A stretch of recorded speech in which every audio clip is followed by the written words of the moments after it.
Saya pernah bertanya kepada Tuhan, kenapa ya orang yang sebenarnya motivasinya salah, motivasi yang nggak benar dalam melayani Tuhan, hatinya tidak lurus, jalan hidupnya tidak lurus, dia melayani Tuhan dengan motivasi yang salah, tapi kok gerejanya berkembang aja, gerejanya besar aja, pelayanannya bagus aja.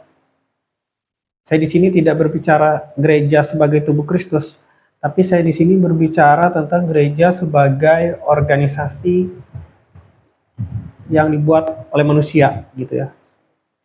Yang mana bisa ada jemaatnya gitu. Kadang juga saya lihat jemaat itu terlalu polos gitu ya. Dan kadang itu bisa dimanfaatkan oleh orang yang motivasinya tidak benar. Saya tidak bilang semua gereja seperti itu, tapi gereja yang seperti itu jujur ada banyak, bukan cuma satu atau dua gereja. Dan di sini saya tidak bermaksud menuduh atau semacamnya, tapi orang-orang bisa tahu aja gitu ya apa yang terjadi. Nah, saya bingung dengan Tuhan gitu ya. Bukannya saya bingung dengan Tuhan, saya bertanya dengan Tuhan, apa yang menjadi kebingungan saya. Kok orang-orang yang motivasinya salah seperti ini pelayanannya bisa besar aja ya, pelayanannya bisa berjalan baik aja ya, dan gerejanya bisa besar aja, bisa bertumbuh aja gitu. Terus saya merasa Tuhan berbicara di hati saya. Memang gerejanya bertumbuh aja, bisa jadi besar. Tetapi tunggu pada waktunya Tuhan, akan ada pembersihan dan akan ada penyingkapan di dalam gereja. Gereja di sini adalah gereja sebagai organisasi ya, gereja sebagai ya perkumpulan orang-orang seperti itu. Akan ada pembersihan, akan ada penyingkapan terhadap orang-orang yang motivasinya tidak benar, yang motivasinya salah, yang punya tujuan yang lain. Ya. Nah, itu akan ada penyingkapan, akan ada pembersihan, dan itu sedang dan mulai terjadi. Jadi ibarat seperti sebuah kotak, gitu ya. Apa yang disembunyikan, apa yang dirahasiakan, kotoran, hal-hal busuk yang disembunyikan, itu semua akan disingkapkan. Sama seperti ketika kita mengangkat sebuah kotak, ketika bertahun-tahun kotak itu di dalam gudang, ketika kita angkat, kita lihat bawahnya kotor sekali gitu ya, banyak debu, banyak kotoran, dan di situ kelajengking, lipan, berlarian semua gitu ya. Mereka panik karena terbongkar.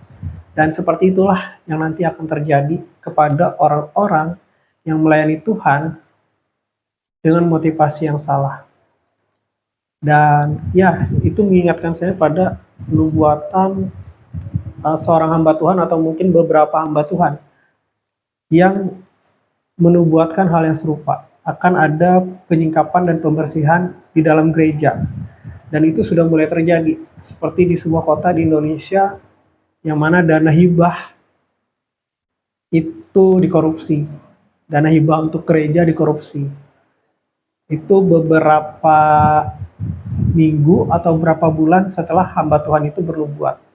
Dan ketika saya bertanya di dalam hati saya kepada Tuhan, kok seperti ini ya Tuhan? Orang yang motivasinya salah tapi gerejanya bertumbuh aja. Kok bisa seperti itu ya? Tiba-tiba Tuhan ingatkan saya lagi kepada nubuatan hamba Tuhan ini. Dan itu sedang dan akan terjadi di Indonesia, yaitu pembersihan dan penyingkapan terhadap gereja. Nah, yang korup itu akan disingkapkan, akan dinyatakan di publik, dan itu sedang terjadi, sudah terjadi di suatu daerah, dan akan terjadi juga di daerah-daerah lain di Indonesia. Jadi ini yang perlu kita waspadai ya sebagai tubuh Kristus. Ini yang perlu kita waspadai, yaitu sifat korup. Spirit korup ini adalah spirit yang sama yang mempengaruhi Yudas Iskariot dan juga yang mempengaruhi Ananias dan Sapira.